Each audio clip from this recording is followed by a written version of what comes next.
It's now streaming live. And here we are.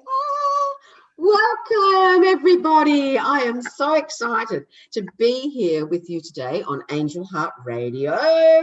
As you can see, I'm Annette McCoy, and with me is Janet Hickox, all the way from Washington State in the US.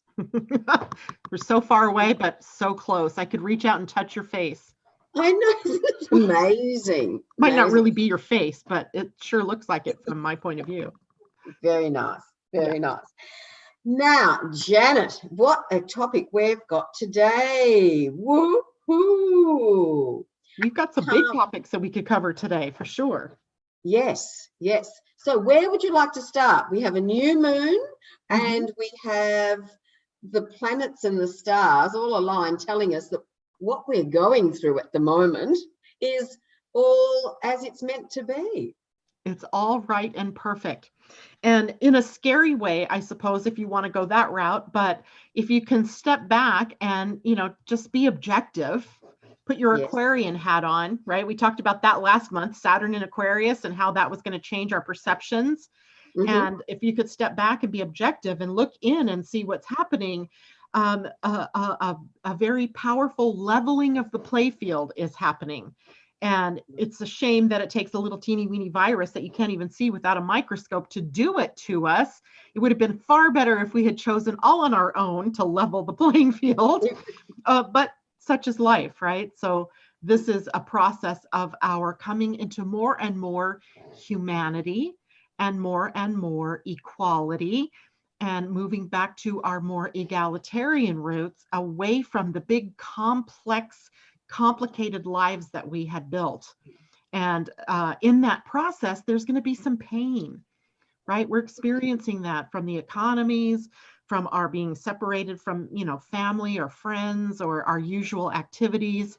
But all in all, over the long run, this is all about changing the paradigm. And we've been watching this build for a long time, and here we are living in it.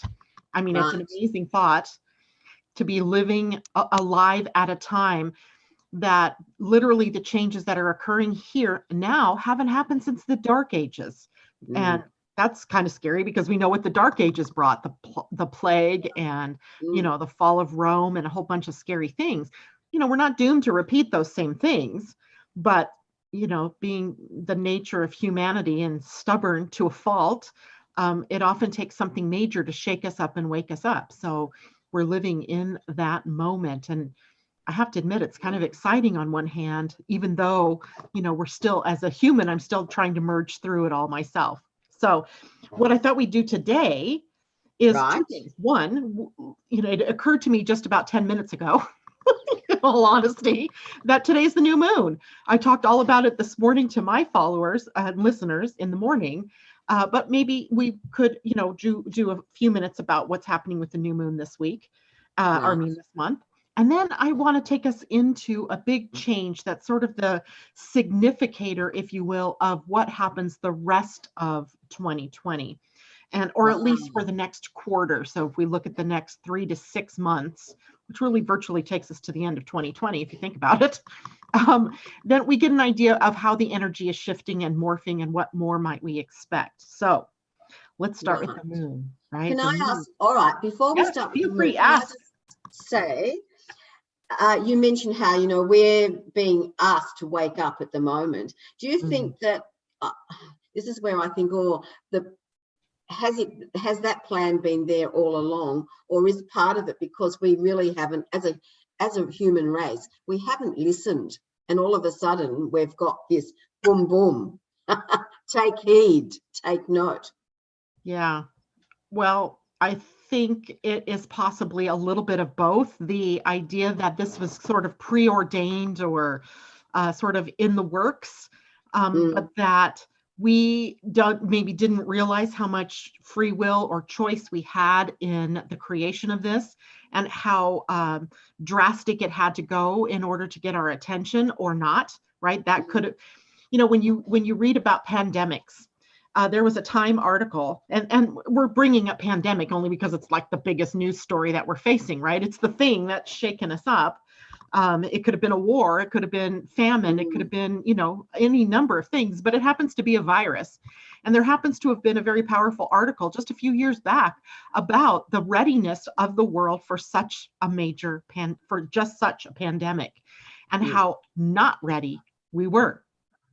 And we could have, right? We could have, instead of being short-sighted and only seeing what it might cost for us right now, we could have taken the steps that would have made us prepared for this eventuality and done what we needed to do to protect each other and have systems in place that took it in hand the moment it popped out, and probably have already been out of this.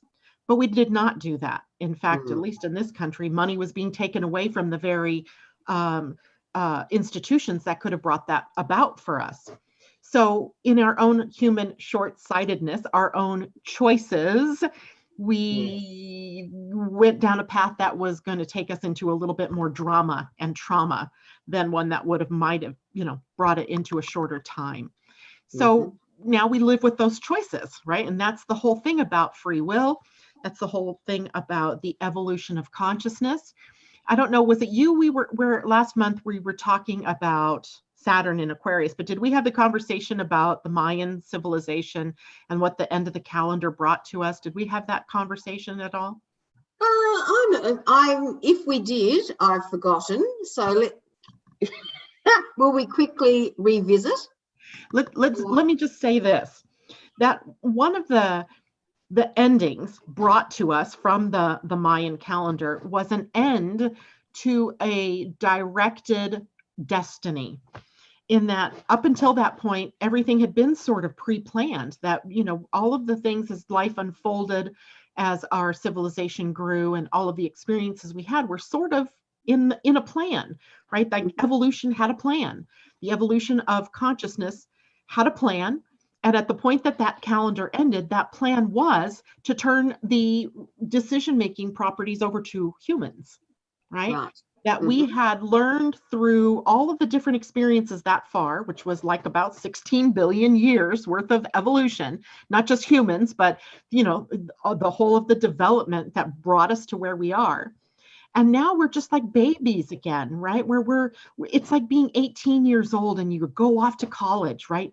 You've cut the ties to the responsibilities you had to your family or to your parents, right? They can't tell you what to do as much anymore. And you run a little crazy, right? You get a little wild and you do things that aren't really good for you, but mom and dad aren't watching. At that point, when that calendar ended, it was like the puppet strings were being cut. And it left us in the seat of really learning how to drive co-creation.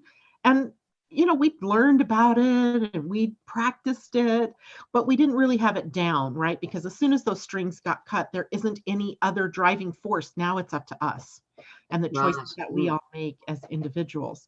So we're growing up. And just like any teenager moving out of the house for the first time, there's going to be a bunch of, mess ups. And, things where we look back and we go, did I really do that? Right. So that's where we are. So that brings us into this point in time where something very drastic like this happens. And we take into consideration the very polarized and divisive nature of our governments or our communities right now. And that means that there's a lot of fast learning that's going on. And the virus really has created that for all of us in all different ways, personally, governmentally, group-wise, education, hospitals, everything. So in a way, it's done us a big favor.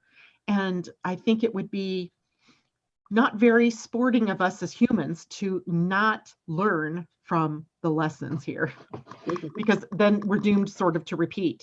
And that's the thing that I'm looking at as we move further to 2020. Are we learning the lessons? Are we doing our due diligence? Are we taking the steps that are necessary? Because if not, we have a far worse potential for problem as we move later into 2020. And that's not me being pessimistic or negative. That is just the reality of the transits that we're facing and the need that we all have to bring that playing field into an equality where everybody's needs are being met. And that means, the government down to the children, right? To the infants, to the unborn. So What does that mean? Well, that's a big undertaking because we've had probably about 2,500 years at least where we've been undermining everything that was built and put in place that would keep that level playing field, right? It's been sort of skewed to benefit more the people who have a lot of money or who had a lot of power, leaving out a good chunk of the population. Well, Huge that won't amount. be Yeah. let go, right? That has to change. And if we don't change it consciously or by choice, then when these transits come along, boom, we get that smack above the head that says, hey, you're not paying attention, wake up. Mm. Mm. So All hopefully, right. hopefully we, we get that, we learn that lesson and we do what we need to do. So first, I want to talk about the new moon because that's today and your today, my tonight. And then we'll talk about the biggest change coming up that signals what the rest of the energy should be like as we move forward into not only 2020, but all the way through to the beginning of 2022. So it's sort of those big steps that we can sort of gauge how we're learning and what's happening. So today, the full moon, or not the full moon, oh my goodness, No. the new moon is in the sign of Taurus, one of my favorite signs in the zodiac. When we talk about astrology, we talk about the sign that a planet is in, and we talk about the energies that are brought by that sign. Well, the sign of Taurus is a sign of building a solid foundation. It's a sign that takes us into the territory of manifesting from our intentions. What are our intentions?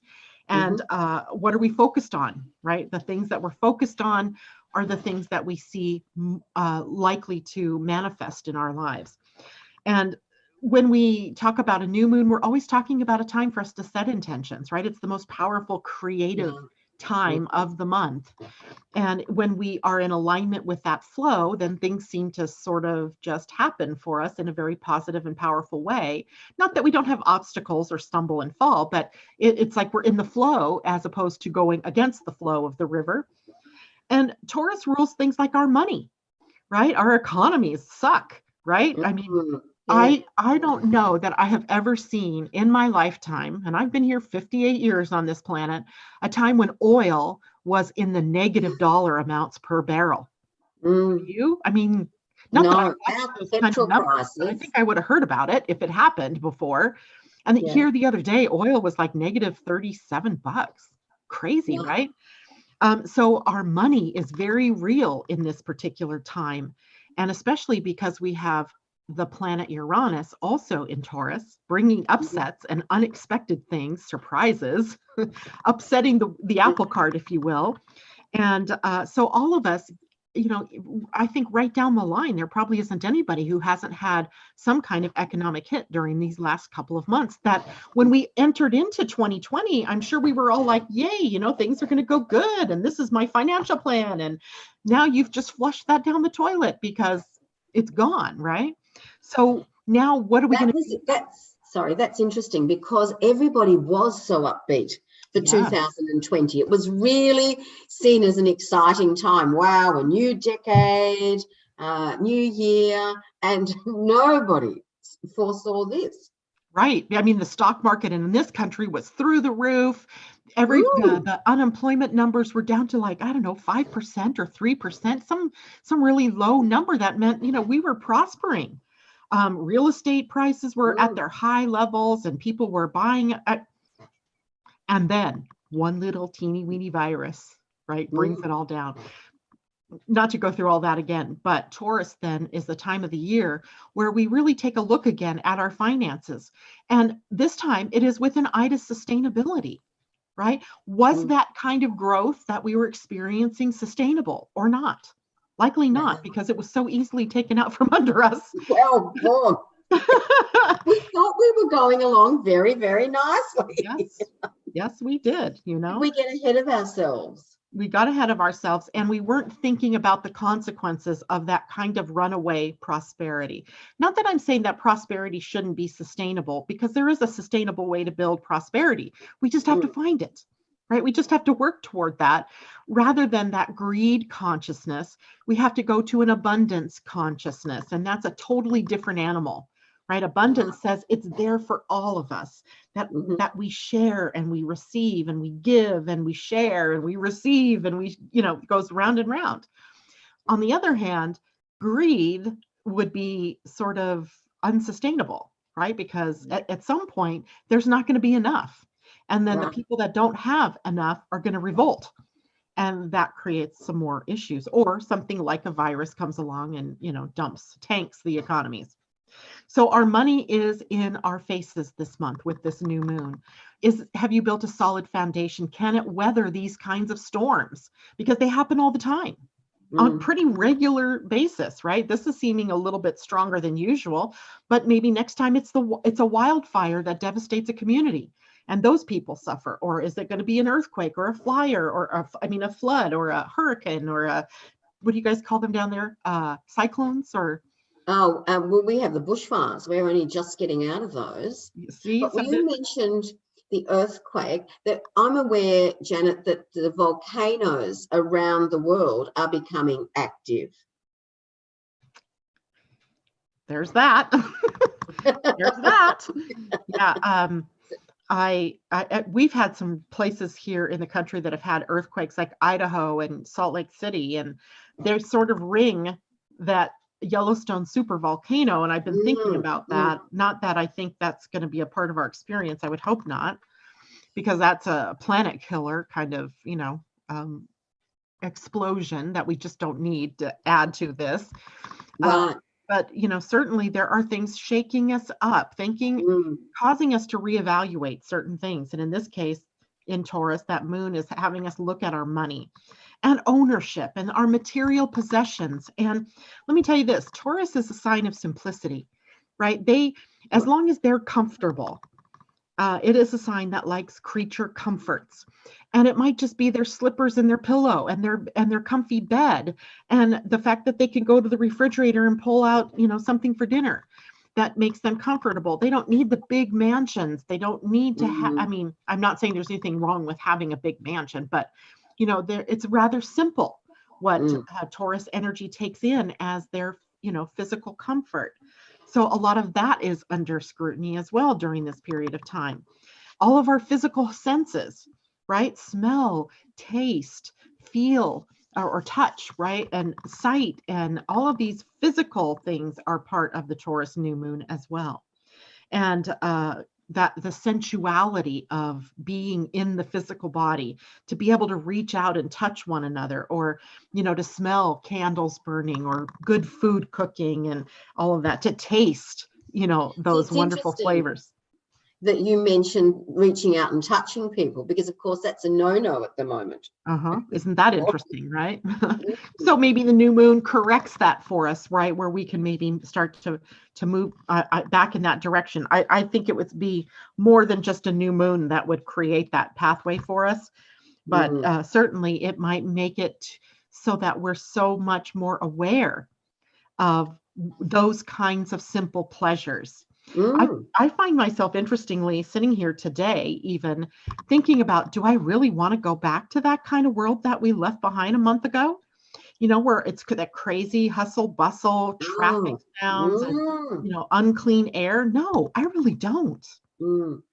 I don't, I really find myself in reluctance of going back to that kind of complex life again, because it's been so simplified here.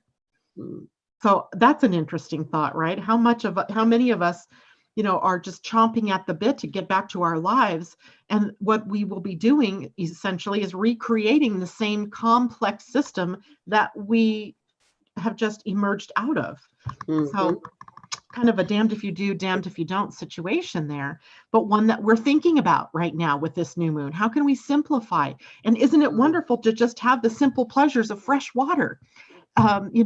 Fresh air, being able to talk to one another. Right now, I'm so excited that we could talk, Aren't we so blessed with technology? Yeah. I was thinking, if we had this situation before, like 20 or 30 years ago, oh my goodness.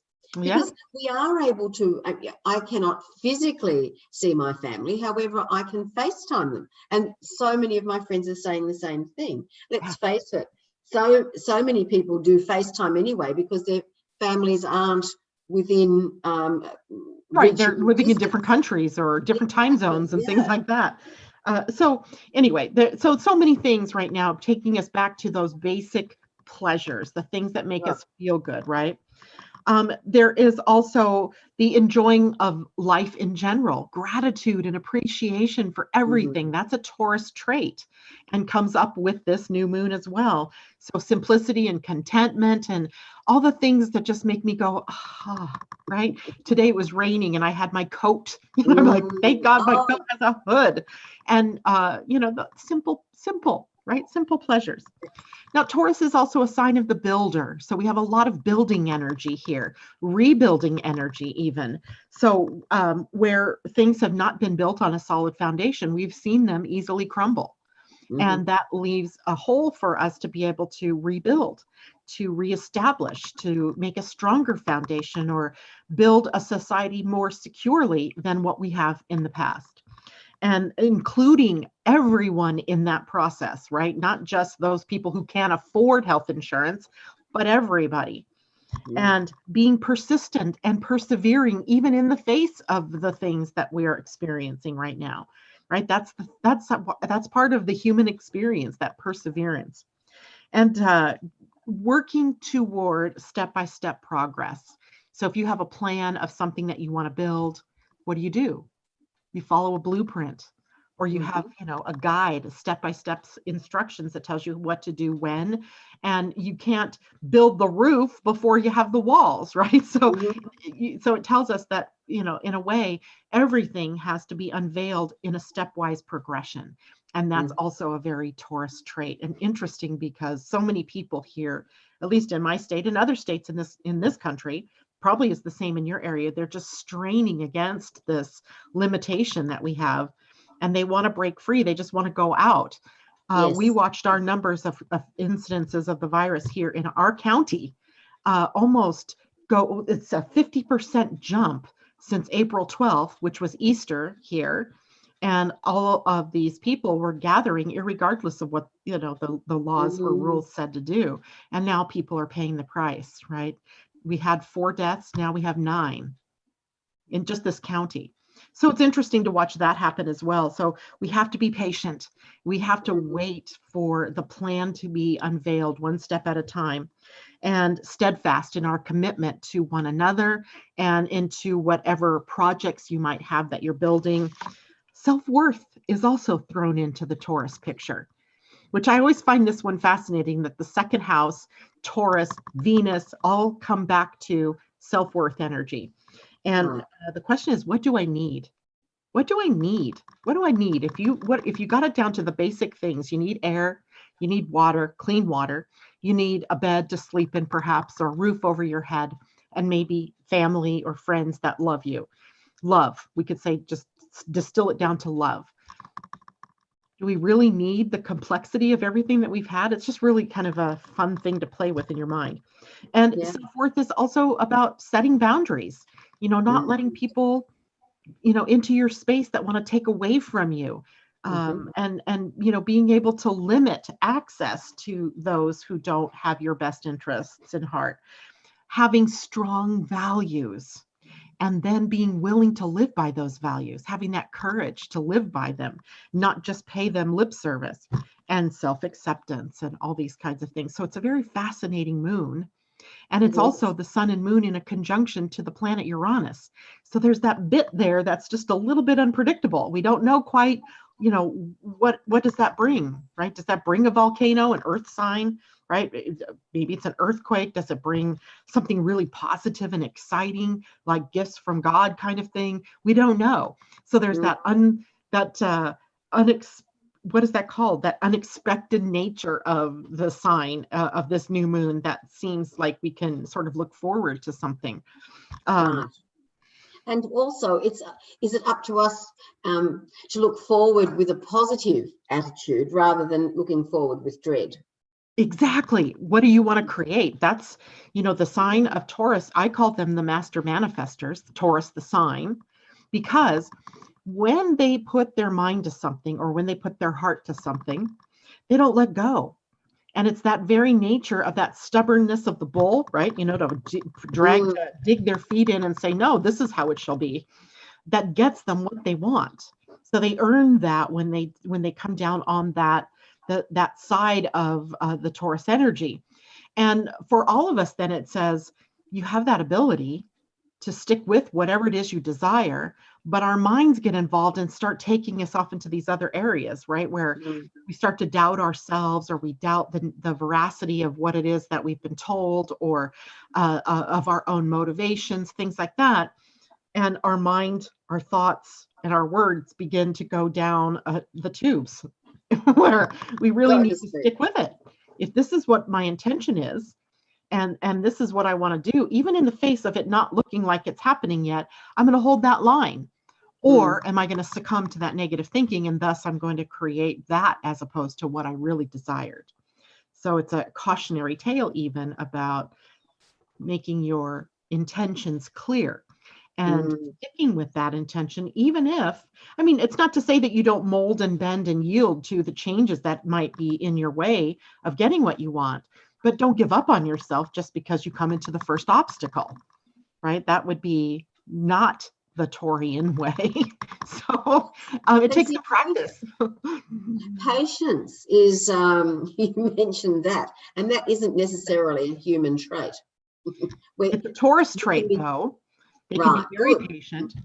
One of the things I shared this morning with with my morning listeners was that I always think of farming when I think of Taurus and farmers and what they do, right? They plant the seed, and then they do what they need to do to nurture it, knowing that it's going to grow from the seed into the plant. It's going to germinate. It's going to pop above the soil. It's going to grow, and it's going to produce and can be harvested, right? They don't keep going back and digging it up and going, oh, wait, you haven't gotten a root yet. What's up?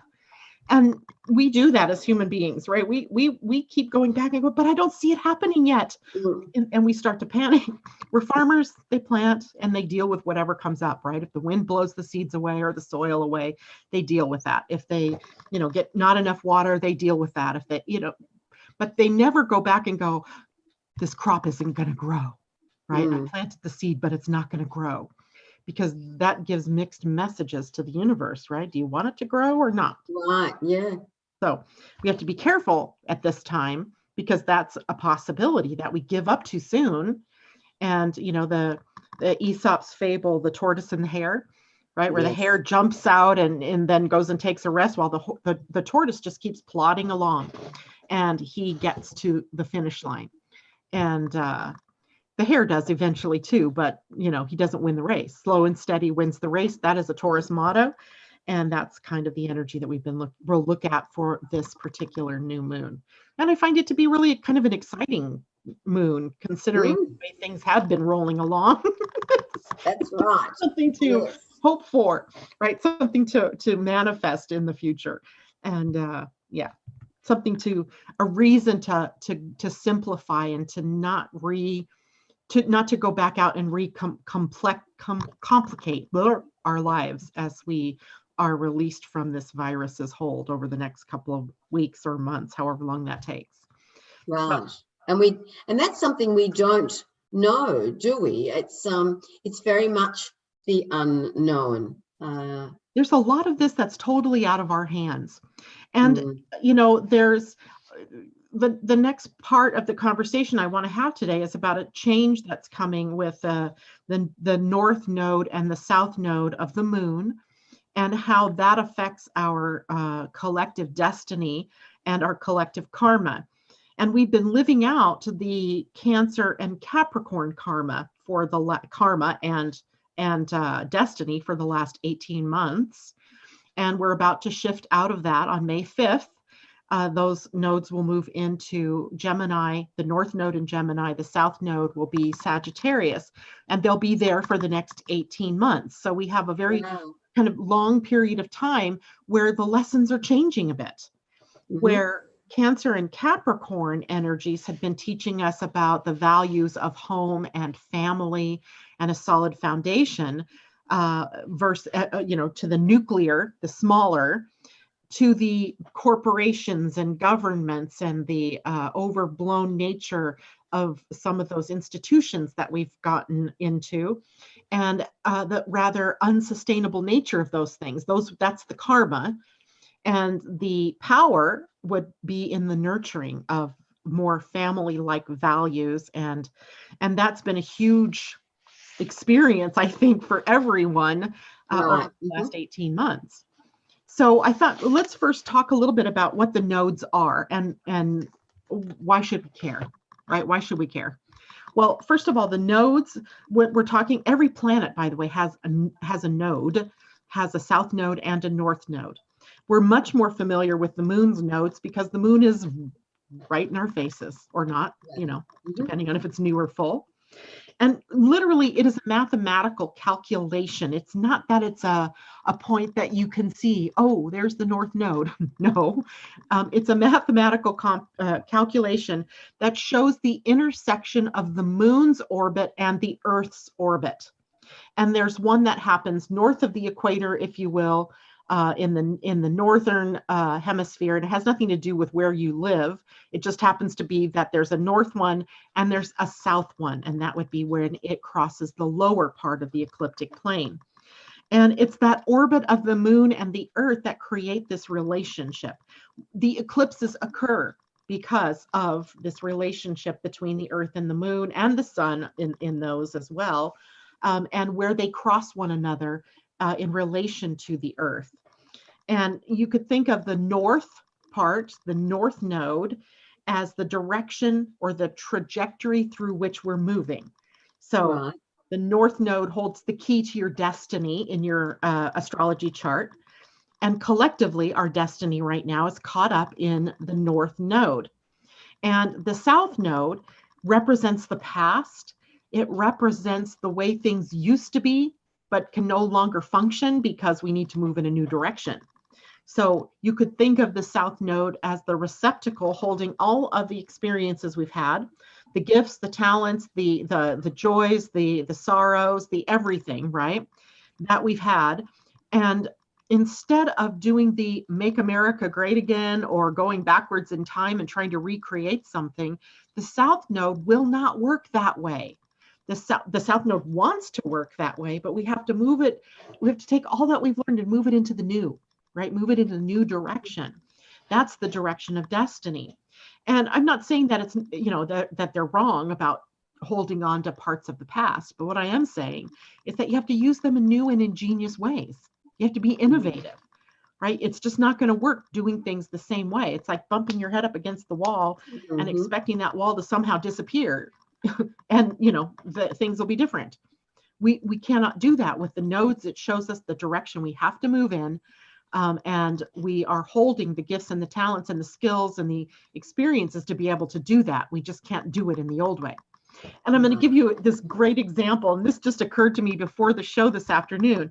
A couple of days ago, maybe it's a week ago, there was a news story about how the U.S. mail, or the postal service here, was suffering because of people not, we're online paying our bills, or, we can text each other, or, send emails. We don't write to one another, etc. And I thought, wow, I get that. I do it all the time. I text and I talk, or, that kind of thing. But I decided that with the kids being out of school, that it might be a fun exercise and helpful to the U.S. Post Service if we go to the old-fashioned way of writing letters. So I popped into the store and got some stationery, and my husband and I sat down yesterday and wrote letters to our grandchildren. Letters. Put stamps on them, mailed them off this morning. These kids are going to go crazy when they get a letter in the mail, because likely they've never gotten mail in the mail for them. So that's something that we can, that we should value from the past, right? Our ability to communicate that way, and the joy when you receive something, because it's almost like getting a gift in the mail, right? Absolutely. So we wrote these little stories to them, and we invited them to write back to us, and hopefully they do. If they don't, I'm not going to be all hurt or anything like that. But I just thought there's something very valuable about letter writing that we've lost. That lost art. I could tell you it's a lost art because my hand and my arm hurt from writing to 6 grandchildren yesterday. I went, oh my gosh, right? Any other time we'd been used to writing, it wouldn't hurt my hand and my arm, but it was so funny. So we could take something like that, that's really good from the past, and we could bring it forward. And we don't have to continue writing letters to each other all the time, but it was kind of a fun exercise to do that. Absolutely. So what else is really good from the past, right? And beautiful from the past that we can bring up? And also, what is not so beautiful in those experiences from the past that we would want to leave behind? Maybe have learned from the experiences, but not necessarily wanting to take them forward with us as we move on. So we have had these experiences through Cancer and Capricorn of family and community and the nurturing of one another, taking care of our weakest links. When we didn't take care of them, it was very obvious that they were going to die, or that they were, in some way burdened by the way society has been built around them. And the corporations and the big institutions and things like that have kind of taken on personas that they should never have had. All these were issues that we've been dealing with over these previous 18 months. Well, now we move into a different energy. We move into the energy of Gemini as the north node and Sagittarius as the south node. Now, the last time that we had these nodes activated was back May of, it was October of 2001 to April of 2003. And those were, at least, those few years right there were very difficult, right? We had 9/11. We had the Trade Center bombing, and then the Iraq war, the Afghanistan war, and I might have those in backwards order. And then we had, the Homeland Security and the changes in air traffic and flying. So now we're looking at, a north node in Gemini that is an air sign. It rules communication. It rules travel. It rules the mind. And Sagittarius, on the other end, rules things like our beliefs, our patterns, our religions, our sacred cows, if you will, the things that we hold most dear, that we really get upset about if someone else's ideologies are different. And if you think back to 9/11, what was that all about, right? The Muslim religion, maybe, the West versus the East, the marginalization of maybe some of those countries where they weren't participating in the wealth of the world. And so it leaves openings for a self-righteous or ideological group to come in and take over. So we're going to be dealing with these things again, hopefully from a better level, right? Hopefully this time we're focusing more on what can we do for one another and how can we support one another. Gemini as a sign is a sign of networking and friendships and community level kinds of thinking. It's an air sign, so it's very similar to Aquarius energy and Libra energy. The difference is it's more curious. There might be plenty of new ideas and new ways of thinking, innovation, exposure to new cultures and new ideas with new cultures. More Can I just say, Janet, sorry, you're talking about community, and certainly the coronavirus has allowed us the opportunity to be more aware of our local community, because that's where we're allowed to walk. We're allowed to be out in that space, and our busyness in the last few years especially has meant that we don't necessarily know our neighbors. And isn't that interesting, right? We've lived amongst these people for a number of years, but how much do you really know about them? And so that's a possibility here. So we can become aligned with people that we never thought we could become aligned with. And they don't have to be just like you, right? The one thing I know about Gemini energy, since I'm a Gemini, is that we have access, we like that communication with all types of people, with new ideas and new ways of thinking and new ways of being. So that's our high side, right? That's our destiny, is to reach out and become more connected to each other through ideas and ideologies, as opposed to the South Node in Sagittarius, which is attached more to my ideology versus your ideology. right? Mhm. I'm right, you're wrong, right? We can't both be right, right? Right? We can't have both an Allah and a Jesus. I mean, come on.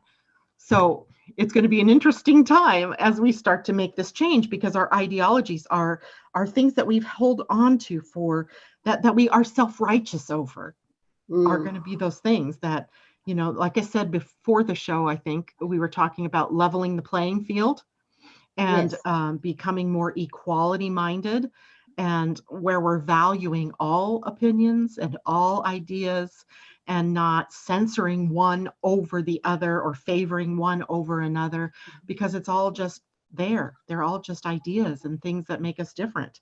We're Well, raising yeah, and also, collective perspective.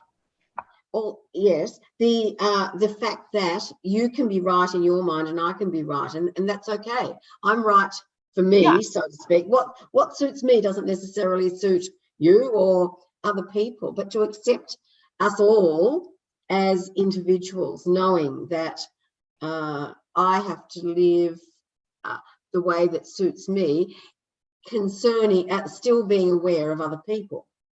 right. Do you know what? Sometimes in my mind, this is where I go. And I'm a Gemini, so I'm hoping that more people will go here. What would happen if I sat down at the table with someone whose ideologies were completely different or alien from mine, and had a conversation with them about, well, why, what about that appeals to you? Why do you believe that way? Or, why, what in your experience has brought you to believe that, or Right. to not believe this, or, trying to, try on someone else's perspective and see things from a different point of view. That's what we're all going to have to be getting very good at over these next 18 months, as we're likely to be exposed to many different ideas about how things should work, about how they shouldn't, clashes of ideologies, the West versus the East, or religion versus religion, or non-religion versus religion, and all kinds of different things. But what if we just stopped and said, tell me more about that? Mm. Right. Mhm. Right? Just to be neutral, just tell me more about it. Why, I think about this in our country about Republicans versus the Democrats, if you will. Like, what makes a Republican tick? Why would you follow somebody like Trump? I really would like to know. Mhm. What is it that you see that you value there that you can't see or value in a different party? But then I would also need to look at my own and go, well, why do I value this versus that? But that's Right. how we come to equal the playing field, or level that playing field, when we really can understand, hey, you're not so different from me, right? You still Right. want the same things. You still, you just want to go about it a little bit different way than I would, right? It's not all one road that leads to truth. There's many roads that lead to truth. And what is truth after all? It's pretty Right. personal, right? Yes. Mm. And so that is where we're headed.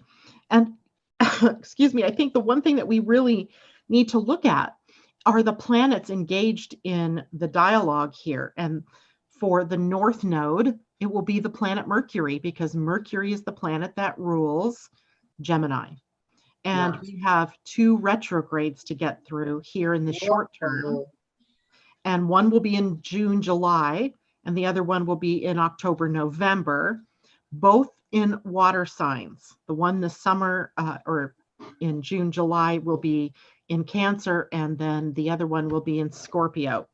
And water and air, right? So ideas and emotions evoked by ideas or ideologies. So we have the potential for some disruption here as emotions get involved when Mercury, the planet that rules the whole function here for the next 18 months, turns into that retrograde direction.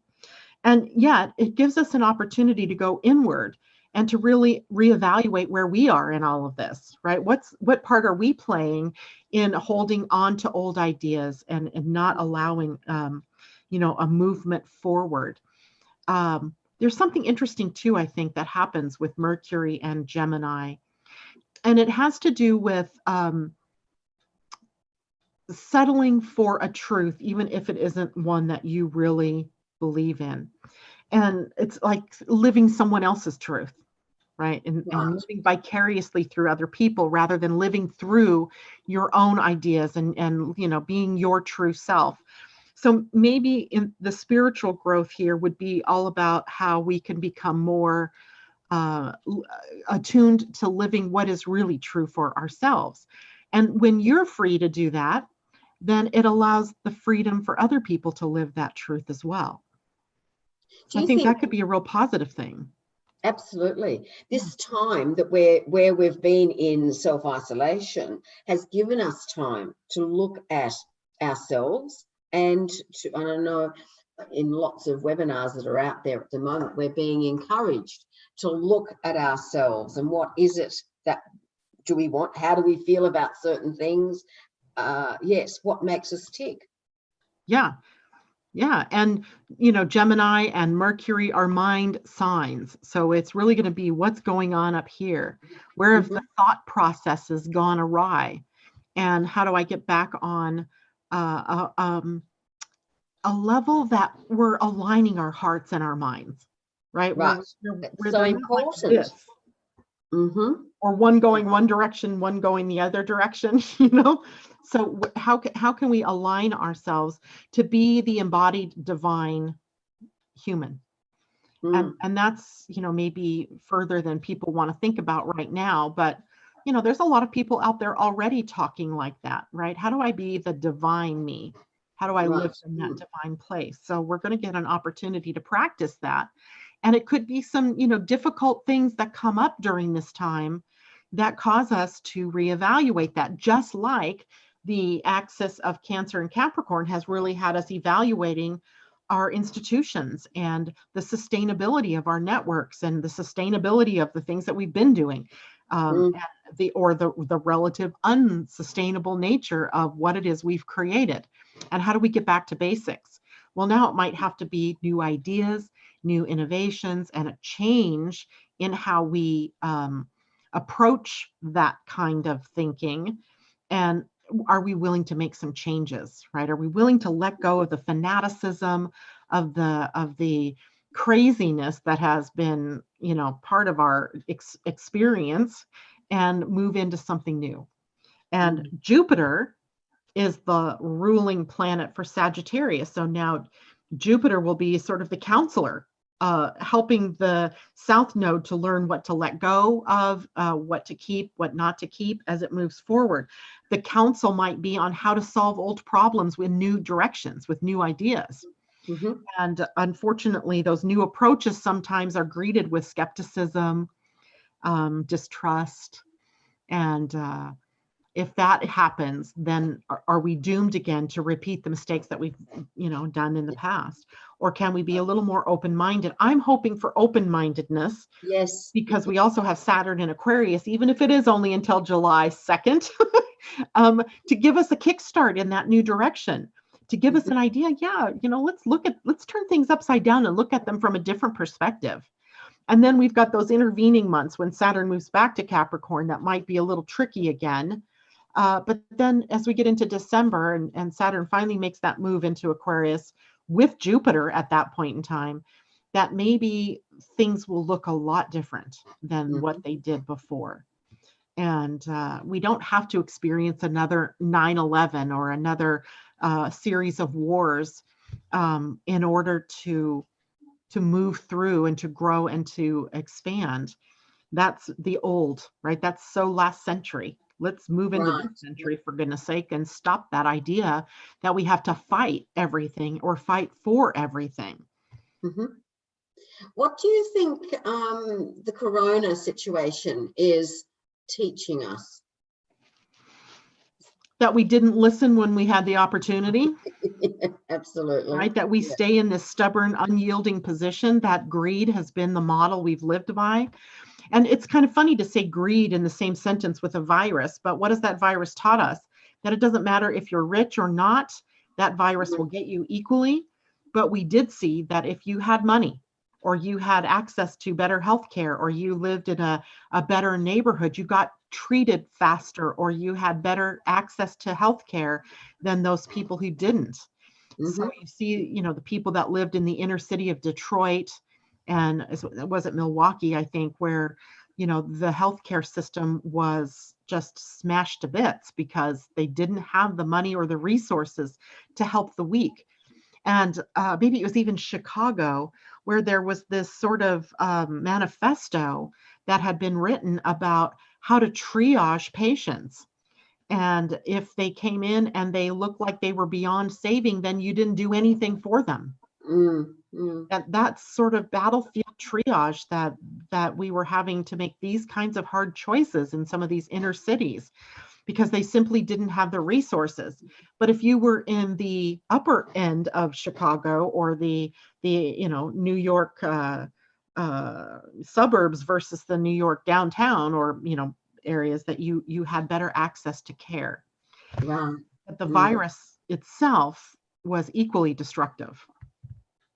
So I think our lesson is about how do we listen to what's going on and not be so distracted by greed and who has the most toys and wealth, and how many billions is too many billions?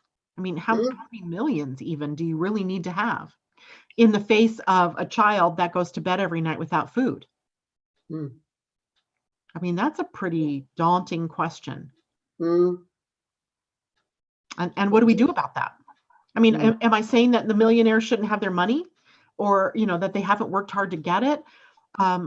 No, I'm not saying that exactly, but I am saying, we got to look at a bigger picture than just who we are as an individual, right? That's what the age of Aquarius will be about, is how are we all together? And that's something that this virus is giving us the opportunity to look at other people. How can I help my fellow man? Yeah, look at the heroes that have emerged out of this, right? The doctors, the nurses, the healthcare workers, the firemen, the policemen, the first responders, I guess you could call them, that without even thinking about their own health or their own benefit or their own welfare, went out to people's homes, knowing likely that they're calling for aid because they have the coronavirus. Yes, and also the people in the supermarkets, the people who are prepared to stay open and serve us because we need to buy provisions. Right, the truckers and the people getting supplies to those stores. That it's amazing to me. But it makes me think about all the other people who are heroes, right? I got to see today on my way to my daughter's house a school bus that was delivering lunches to the kids in the neighborhood. Because the schools here are doing that. They're providing lunches, knowing full well that some kids are not getting fed. And so these people are somewhere making food and then getting on a bus and going out to neighborhoods and delivering the food to these kids, especially for the kids that couldn't get to the schools to get to the lunch themselves. So I was like, wow, that's really heartening. What about the teachers who are having to change from a classroom to an online kind of education, but yet they're still out there? My neighbor is a teacher. She teaches a health class. And I just about cracked up the other day. I went up to get my mail, and here she and her daughter were in the front yard filming a health video about the coronavirus. And I went, that's spectacular, right? They have this opportunity to be with one another in doing something like that, but also teaching other kids through a medium that neither one of them were very comfortable with learning from, because we've always been in traditional classrooms behind a desk with the teacher in front of us writing on the board or whatever. Right. So it's just been fascinating to me. Steep learning curve. Showing up and doing. Yeah, fascinating. Yeah. So it's not all bad, right? None of this is really bad. There's just some big things that are coming up, and this will change the dynamic. Does it change it for the better? Probably not initially, right? It's just different. And especially because the nodes don't come in from the 0 degree and move upward through the sign. They sort of do this serpentine kind of thing. They wiggle around a lot. They back into a sign. So they won't move from 29 Cancer, Capricorn to 0 degrees Gemini and Sag. They'll come in from the 0 degrees of Cancer and move into 29 degrees of Gemini, both degrees of which are karmic degrees, and create hassle, create trouble, create sort of that shock energy. And so the change, I don't think, is going to be one that's really easy. I think we'll see a lot of clashing ideologies, maybe more so over the next few weeks, especially the first, maybe through the month of May. And then there are other things that take over later. We also have Venus going to be in a retrograde during this time in Gemini, right? So she's adding her own reevaluation energy, looking at our values, right? What do we really value, right? Do we value feeding our young? Do we value teaching them? And if we do, how do we teach them in this kind of an environment? How do we live from our values? So that's interesting. That's from May 13th until July 30th. Literally, we're in the shadow period of it now. And so Venus in Gemini, the south node or the north node, going to be in Gemini. And that energy then switching over from the more fear-based to the more idea-based. Right. And I think that's a good change. I think that's a good change, but not, we're slow to accept change and embrace it. But maybe we won't this time. Maybe it didn't take long for the last Gemini Sagittarius combination to bare its teeth, right? And I mean, really, it moved in October 14th. So right after 9/11, because that was in September, a month before, and then went from that experience to homeland security, to wars against Afghanistan and Iraq, and that all unveiled within the first 3 or 4 months of the move from Cancer Capricorn to Gemini Sagittarius. So the war we have going on right now is with a little virus. So I don't know. Well, that's right. Yes, and it is a type of war. We're having to make decisions and about lives and big changes that have happened just so quickly. When you think just in the last month, even where and certainly in the last 2 months, where schools are operating totally differently. And so not only do children have to adapt, but teachers have been on such a huge learning curve. As you say, they've gone from the classroom to, and I know myself, I have a choir group. Now, our conductor, accompanist, who normally can hear us, is giving us virtual lessons. Well, she's responding as though she can hear us. She cannot. And so she has to, oh, yes, that was really good. She is amazing. And so, Janet, we're being given an opportunity to stand up, to try things new, and so to look in a positive way. And it's not all doom and gloom at all. No. In fact, one of the questions that I keep coming up against is people here are screaming about the economy, right? They want to get the economy back and running up. Well, I have to sit there and ask, where did all this money come from? People getting these $2,400, $3,200 stimulus checks. The unemployed getting these extra $600 per week in their paychecks. Where did that money come from? And why wasn't it being spent on helping people in the first place? That's a very interesting question. That's a question that we've got to look at, right? You certainly had money to help bail us out into a crisis. So where was that money that could have prevented the crisis in the first place? So I think there's a lot that we'll have to deal with coming out of this, for sure. And hopefully a sign like Gemini and Sagittarius can help us get to the heart of something and, bandy about different ideas and ways of looking at this issue. And how can we be better next time? Because there will be a next time. Yes. I hope it's not this year. I'm not totally confident that it won't be another boom from the same virus later in the year. But, at some point down the line, there might be another type of thing that comes up. And will we be ready? Right? That's the lesson I think we got to learn from all of this. Being ready, prepared. Sure. Yeah. Sure. Yeah. Well, Janet, when we speak in a month's time, I wonder what we will be speaking about. How fascinating. Talk about a brave new world. Yes. It is a brave new Absolutely. world right now, but I don't think it's Yes. dawned on everybody yet how new it really is. Well, watchers, people out there in Angel Heart Radio, and I trust that this has been enlightening for you. I hope it's given you a new impetus of what is possible, and it's not all doom and gloom. You know, look at the positives. Look with gratitude of what you've been able to do in these very strange, unprecedented times. Yes. Mm. And what can we do from here? What more can, what good can come out of all of this? And how can we play a part in that?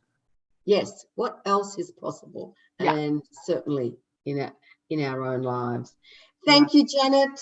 Thank you, Annette. Thank you, everybody. Both of us will return in a month's time. I wonder what will be happening then in the heart. Oh, Taurus we will be out of Taurus. Maybe. Right. It'll be the new moon. It will be around the time of the new moon in Gemini. So that will just add some more fuel to our already Gemini laden energies, but in a positive way, right? A new beginning possible through that. So. All right. Yeah. Fantastic. Right. Thank you, Janet. Thank you, everybody, for being with us. It's been wonderful. And remember, there is so much on Angel Heart Radio. So if you have a few minutes and you don't know what to do, have a little look there, or go to angellight777.com. There's so much there that you can learn. Bye for now. Definitely.